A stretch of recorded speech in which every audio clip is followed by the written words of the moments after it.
오늘의 성서 봉독 예레미야서 31장 31절부터 34절까지, 그리고 고린도후서 3장 3절부터 6절까지입니다.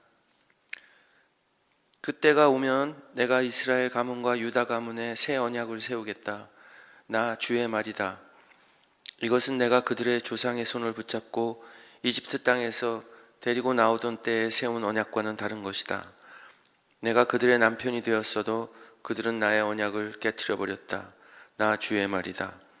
그러나 그 시절이 지난 뒤에 내가 이스라엘 가문과 언약을 세울 것이니 나는 나의 율법을 그들의 가슴속에 넣어주며 그들의 마음판에 새겨 기록하여 나는 그들의 하나님이 되고 그들은 나의 백성이 될 것이다. 나 주의 말이다.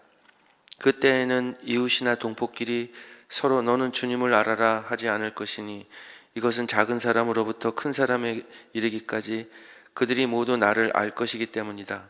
내가 그들의 허물을 용서하고 그들의 죄를 다시는 기억하지 않겠다. 나 주의 말이다. 여러분은 분명히 그리스도께서 쓰신 편지입니다. 우리는 그것을 작성하는 데에 봉사하였습니다. 그것은 먹물로 쓴 것이 아니라 살아계신 하나님의 영으로 쓴 것이요 돌판에 쓴 것이 아니라 가슴판에 쓴 것입니다. 우리는 그리스도로 말미암아 하나님께 확신을 가지고 있으므로 이런 말을 합니다. 우리가 이런 일을 할 수 있는 자격이 우리에게서 났다고 생각하지 않습니다.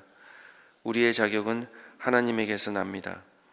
하나님께서 우리에게 새 언약의 일꾼이 되는 자격을 주셨습니다. 이 새 언약은 문자로 된 것이 아니라 영으로 된 것입니다. 문자는 사람을 죽이고 영은 사람을 살립니다. 제가 지난 주일에 글자가 소리를 지르리라 라는 제목의 설교를 했죠. 그때 제가 첼리스트이자 지휘자가 된 장한나 씨 얘기를 했습니다. 장한나 씨가 나온 짧은 영상을 보고 제가 막 소름이 돋았다고 말씀드렸죠. 이 장한나 씨가 악보를 보니까 악보에서 막 음표들이 소리를 지르더라. 자기가 그 소리를 들었다는 거예요. 여기서 나가고 싶다고, 이 종이에서 나가고 싶다고 그렇게 소리를 지르는 게 느껴지더라. 그래서 난 지휘를 해야 되겠다 이렇게 생각했다는 겁니다. 제가 그와 너무나도 비슷한 경험을 했거든요. 아직까지 성서를 이렇게 읽고 연구하면서, 물론 그거 고대 문서입니다. 고대 문서니까 고대 문서를 이해해야죠. 우리랑 문화도 다르고 모든 것이 다른 시대도 다르고 모든 것이 다른 시대에 쓰여진 문서를 제대로 이해하려면은 그들의 문화를 알아야 되고 왜 이렇게 썼나 하는 걸 알아야 되는 거죠. 근데 그게 단지 그런 고대 문서일 뿐 아니라 경전이란 말이에요. 신의 말씀, 하나님의 뜻이 표현되어 있는 그런 말씀인데 언제부턴지 그런 느낌을 가졌던 겁니다. 야, 이거 신의 말씀이 글자로서 여기 있는, 어쩔 수 없이 사람들이 자기들이 신과 만난 경험을 문자화했지만, 글자로 만들어서 적었지만, 왜냐하면 후대에 그걸 전하고 다른 사람에게 전하고 싶은 욕구가 있기 때문에 자기 개인의 경험으로만 만들고 싶지 않고 이걸 공유하고 싶은 생각이 있기 때문에 적은 겁니다. 근데 자기는 그냥 살다가 죽으면 자기가 했던 경험을 나눌 방법이 없잖아요. 그러니까 문자화한 거예요. 어쩔 수 없는 과정이죠. 근데 어쩔 수 없는 과정이긴 하지만 그렇게 함으로써 잃어버리는 게 있는 겁니다. 상실하는 게 있는 거예요. 그게 뭘 상실하느냐면 그 경험의 역동성이라 그럴까? 이건 순전히 제 경험일 수도 있는데, 아무리 시원치 않은 오케스트라가 연주하는 공연도 기가 막힌 훌륭한 오케스트라가 연주하는 CD를 듣는 것보다 저는 낫습니다. 공연장에 가서 듣는 게 나아요.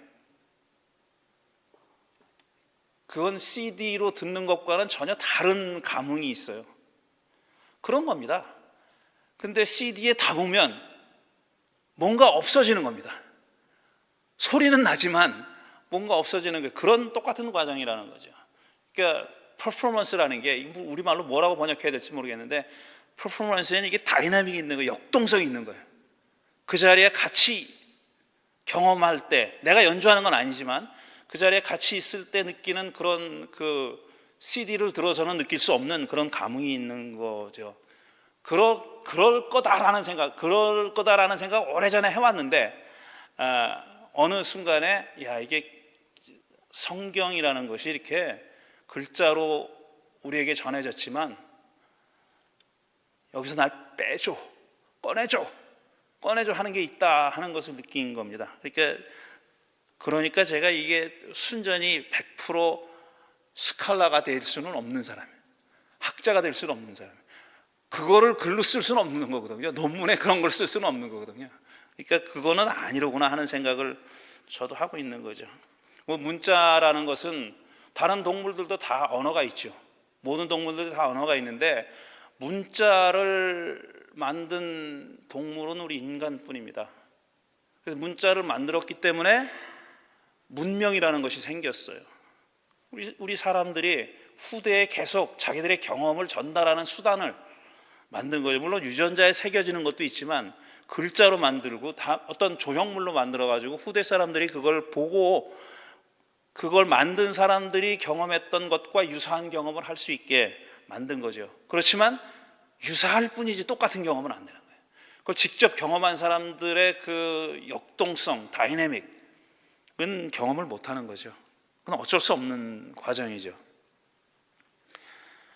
종교도 마찬가지입니다. 그런 겁니다. 종교, 우리 선조의 사람들이 자기들이 어떤 그 신비스러운 존재, 우리는 그걸 신이라고, 그분은 신이라고 부르는 거죠. 그렇지만 신이라고 부르지만 우리처럼 철저하게 인격적인 분은 아닌 거죠. 또 인격을 초월하는, 넘어서는 어떤 그 신비한 분과의 그 신비한 분과 만난 경험을 전하고 싶은 거예요.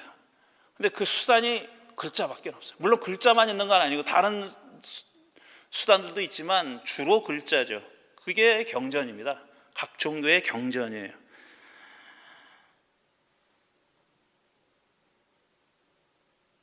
그러니까 그 경전을 통해서 우리가 경전만을 통해서 그 종교를 안다 그러면은 많은 걸 잃어버리는 겁니다.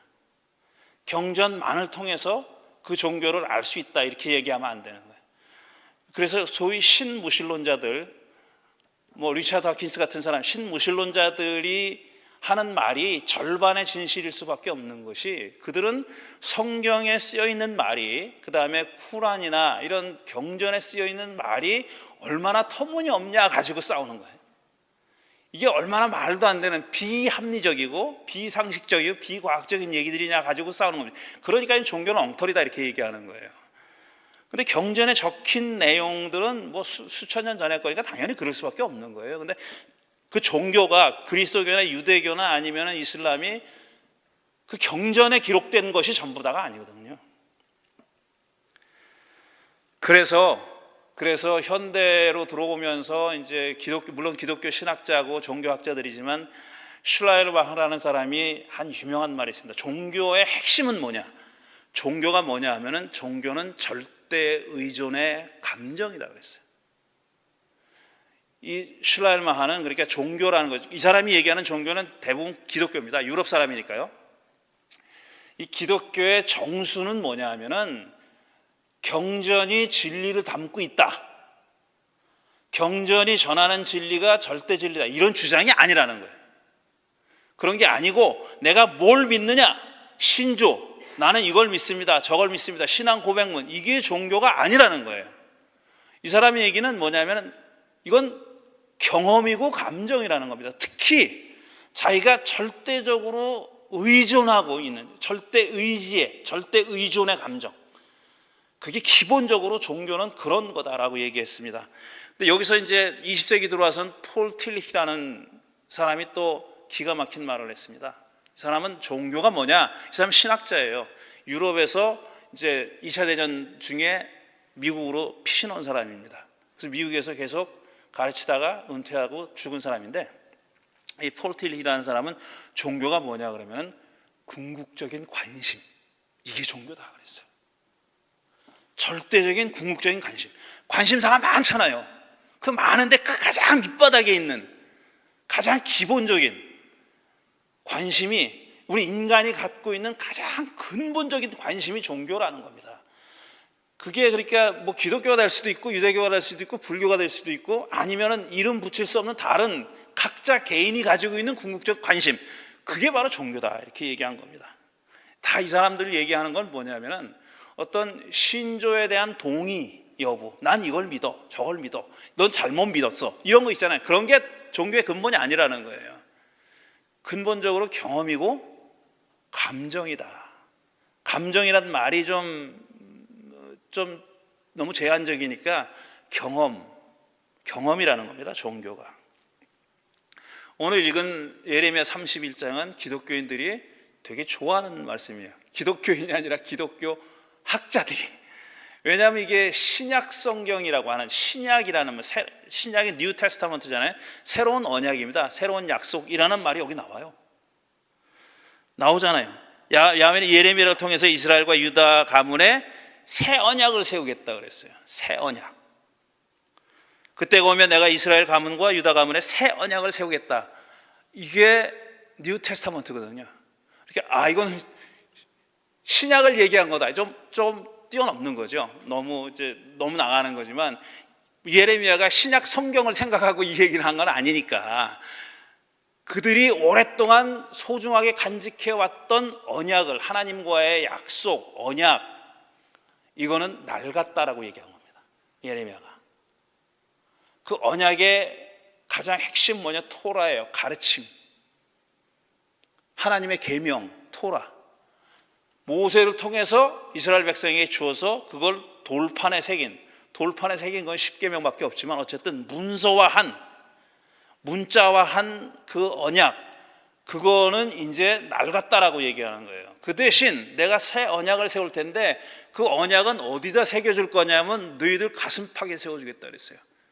이게 마음속이라고 했잖아요. 마음하고 가슴, 심장하고 히브리 말로 똑같은 말이에요. 히브리 말로는 마음이라는 추상명사가 없어요. 그냥 심장입니다. 심장. 레브압을 하는 거. 심장에다가 세워주겠다 그랬어요. 돌판이 아니라 가슴팍에다가 심장에다가 새겨주겠다 그런 겁니다. 새 언약은 심장에다 새겨준다는 거예요. 그러니까 기독교인들이 좋아할 만하죠. 왜냐하면 율법은 이제는 효력을 다 했고 이제는 새로운 약속, 예수님으로 인한 새로운 약속, 이걸 강조하니까. 그런데도 그 사람들이 신약을 또 만들었잖아요. 돌판에는 안 새겼지만 파피루스에 새겼단 말이에요. 또 문자화한 겁니다. 또 문서화했어요. 이거는 어쩔 수 없는 과정이에요. 그렇지만 예레미야 31장에서 이렇게 심장에 새기겠다라는 말을 굉장히 중요하게 여기면서 이제 그리스도교가 그렇게 나온 거죠. 이 주장을 그대로 받아들인 성경이 바로 두 번째 읽은 고린도후서 3장입니다. 고린도후서 3장은 예레미야 31장을 염두에 두고 쓴 겁니다. 근데 여기서 고린도후서 3장은 흔히 우리가 다 바울이라고 얘기하니까 바울이라고 합시다. 바울이 생각하는 게 뭐냐 하면은 구약 시대에는 계명이, 토라가 돌판이나 아니면은 문서로 만들었잖아요. 그런데 이 바울은 뭐라 그러냐면 당신들이 바로 그거다 얘기하는 거예요. 편지라고 했는데 당신들이 편지라는 거예요. 글로 써서 주는 편지가 아니라, 바울이 서신을 많이 썼지만 지금 바울이 얘기하는 편지는 글로 쓴 편지가 아니라 믿는 사람들이 바로 그리스도의 편지라고 얘기한 겁니다. 믿는 사람들이 그리스도의 편지다.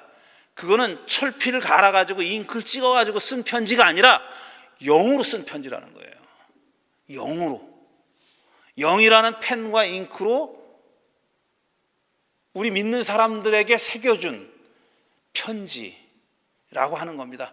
그렇게 말해놓고 마지막에 뭐라 그러냐면 문자는 사람을 죽이지만 영은 살린다. 그렇게 얘기한 겁니다. 문자는 사람을 죽이지만 영은 살린다 그랬어요.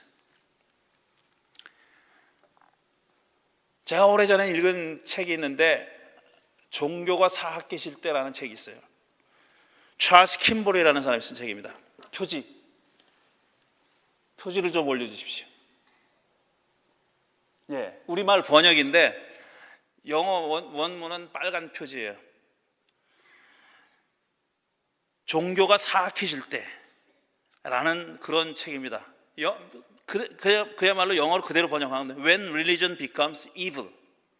그러니까 종교가 악해질 때라는 책이. 저 두껍지도 않은 책이에요. 정가가 14,000원밖에 안 되니까 얇은 책입니다. 영어 책은 더 얇아요. 한 100, 한 20페이지 정도 될까? 아주 얇은 책입니다. 이 킴볼이라는 사람은 비교 종교학자입니다.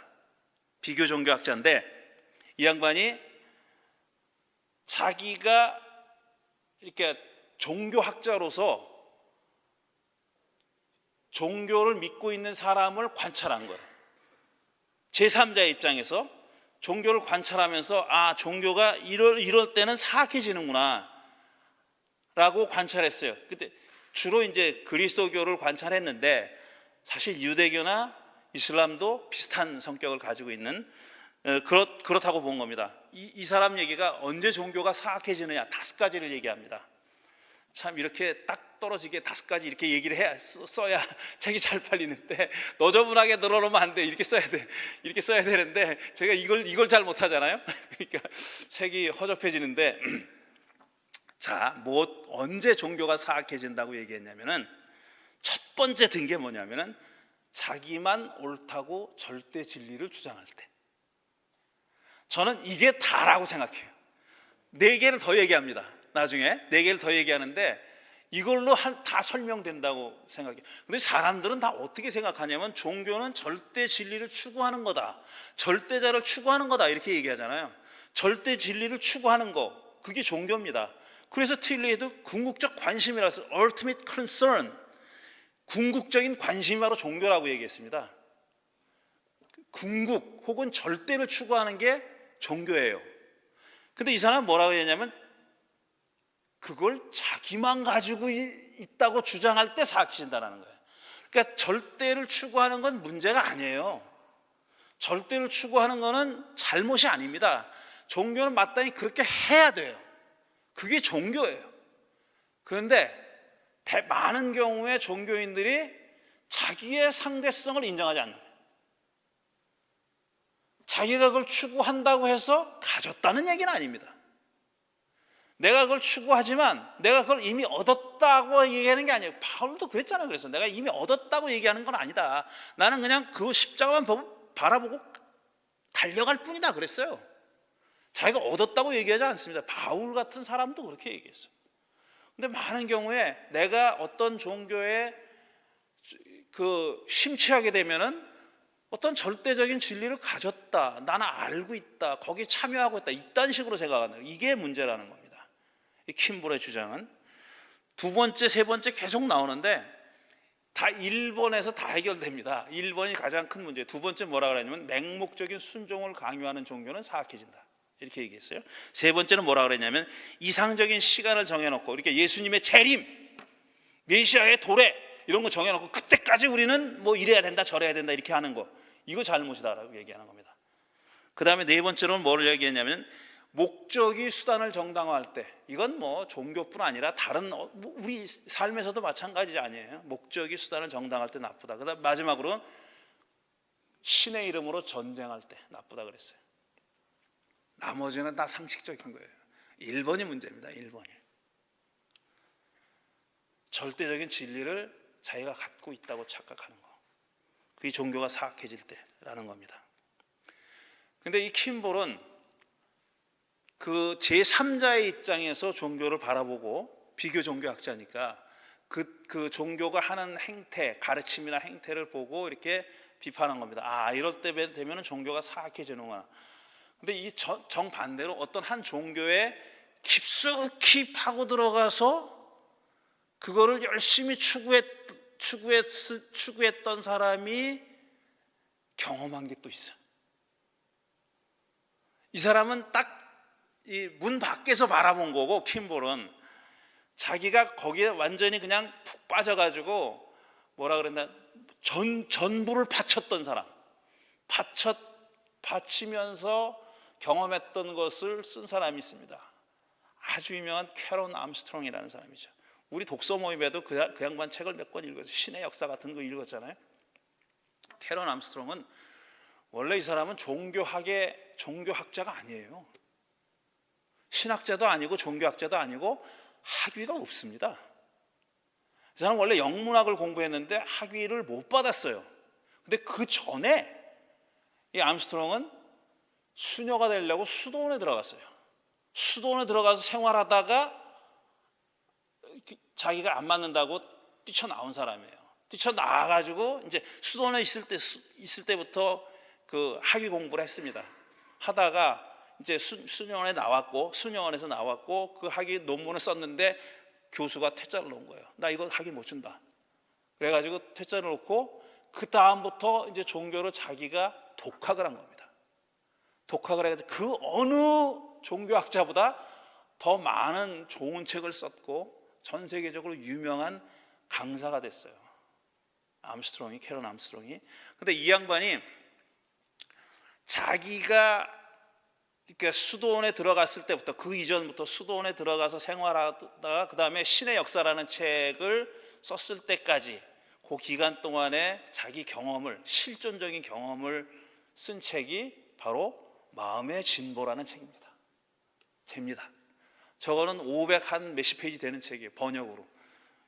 뭐 영어 책도 한 300여 페이지 되는 그런 책인데 굉장히 흥미로운 책이에요. 자기 경험을 아주 진짜 솔직하게 쓴 건데, 근데 이런 얘기를 해. 저 책 얘기를 다 할 수는 없고, 그렇게 처음에는 자기가 수녀원에 들어갔으니까 수녀가 되려고 완전히 좀 속된 말로 그냥 몰빵한 거예요. 자기 삶을 완전히 전적으로 투여해가지고 기독교인이 되고 수녀가 되려고, 구도자가 되려고 들어갔던 거예요. 근데 수녀원에서 겪은 건 물론 현실적인 문제도 있어요. 아주 못된 높은 수녀를 만나가지고 겪은 일, 뭐 이런 얘기들도 많이 나와요. 근데 그게 중요한 게 아니라 자기가 그런 식으로 절대자를 추구하고 한다는 것이 얼마나 힘들고 심지어는 어리석은 일인가 하는 걸 깨닫게 되고 뛰쳐나온 거예요. 그래서 자기가 한때는 나 신 있다는 거 난 진짜 관심 없어. 이제는 나랑 상관없는 거야. 내가 해봤거든. 그거 해봤는데 그 말짱 도루묵이야. 아무것도 아니야 라고 생각했다는 거예요. 그래서 신으로부터 가급적이면 멀리 하려고 했던 그런 시간이 있었다는 겁니다. 근데 나중에 이 책에서 뒤에 가서 고백하는 건 뭐냐면은 자기가 그렇게 하려고 해도 벗어날 수 없다는 걸 알았다는 거예요. 자기가 그렇게 막 의도적으로 의식적으로 멀리 하려고 해도 자기가 벗어날 수 없다는 걸 깨달았다는 거예요. 근데 이 사람이 얘기하는 신은 흔히 얘기하는 어떤 인격적인 신을 얘기하는 건 아니에요. 그런 건 아니에요. 좀 다릅니다. 그렇게 이 사람이 100% 크리스찬이나 이런 전통적인 의미에서 크리스찬이 아닌 이유가 그런 거예요.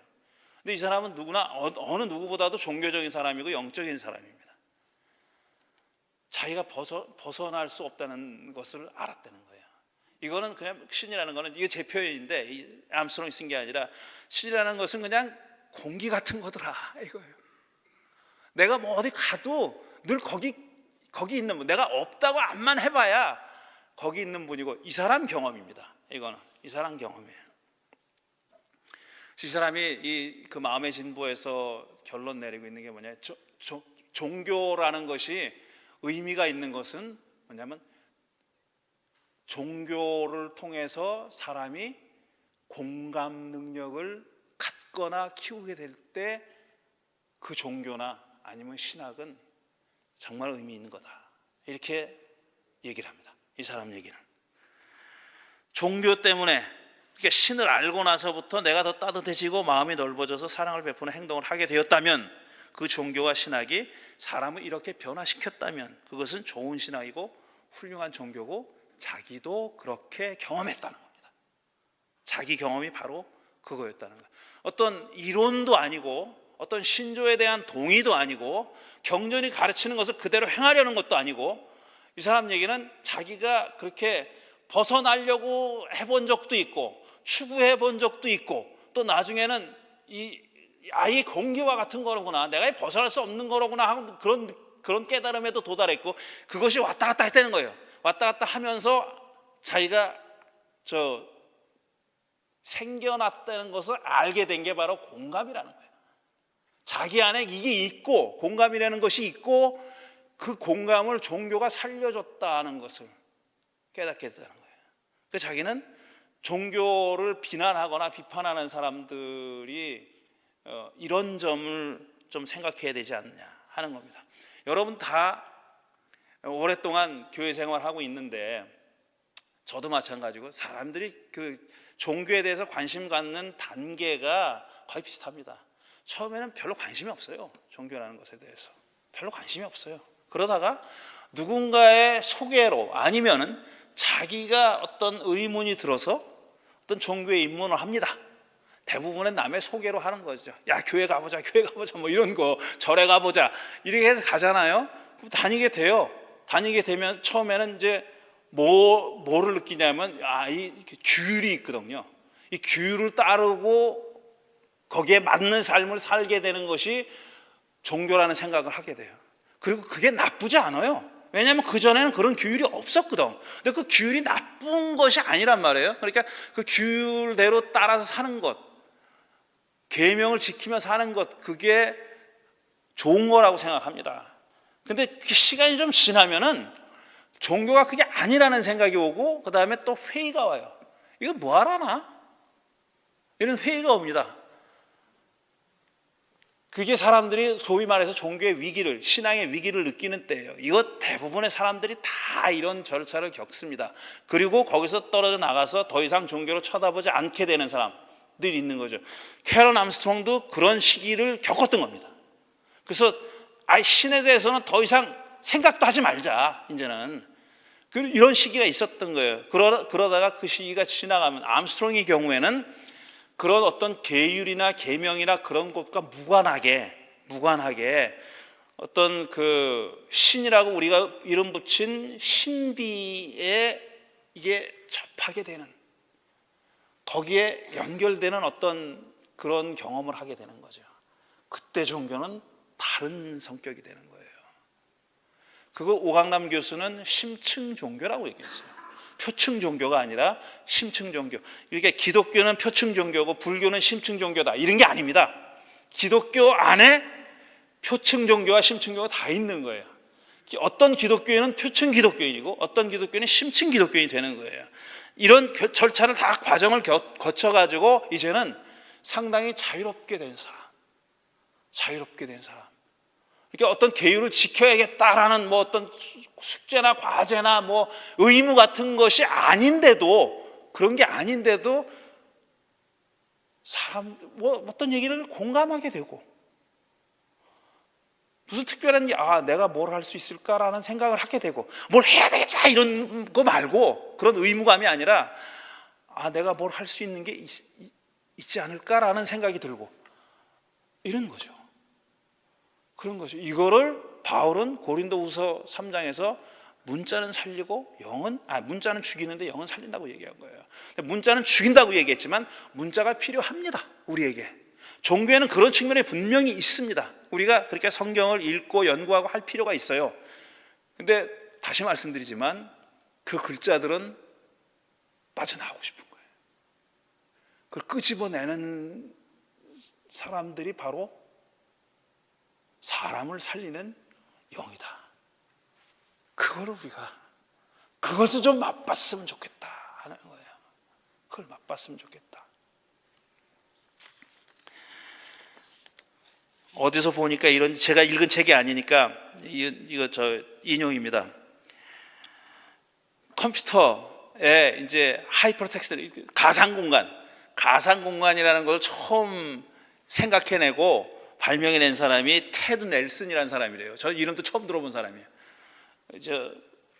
전혀 구면이 아닌 사람인데, 테드 넬슨이라는 사람이 이렇게 얘기했대요. 컴퓨터에 대한 좋은 소식은 걔가 우리가 하라는 대로 하는 거다. 우리가 명령하는 대로 하라는 거다. 컴퓨터에 대한 나쁜 소식은 걔가 우리가 명령하는 대로 하는 거다. 좋은 소식과 나쁜 소식이 똑같아. 컴퓨터의 좋은 점은 뭐냐면 우리가 시키면 하는 거다, 이거예요. 컴퓨터의 가장 큰 문제는 우리가 시키는 대로 하는 거다라는 거예요. 종교도 똑같습니다. 우리가 종교를 가지고 뭘 할 거냐? becomes evil이 될 수 있는 거예요. 사악해질 수 있는 거예요. 얼마든지. 근데 반대로 우리가 종교를, 컴퓨터를 잘 쓰면 좋은 것이 되듯이 AI가 잘 쓰면은 우리에게 엄청 도움이 되는 것이 그런 그 발명품이 될 수 있는 것처럼 종교도 우리가 그걸 잘 쓸 때 얼마든지 우리의 삶을 더 풍요롭게 하고 깊이 있게 만들어주는, 돕는 그런 역할을 할 수 있다는 겁니다. 종교를 잘 쓰자. 이거 한마디를 하라고 이렇게 길게 얘기를 했습니다. 종교를 잘 쓰자. 종교를 가지고 사악한 짓 하지 말자. 잠시 묵상하겠습니다.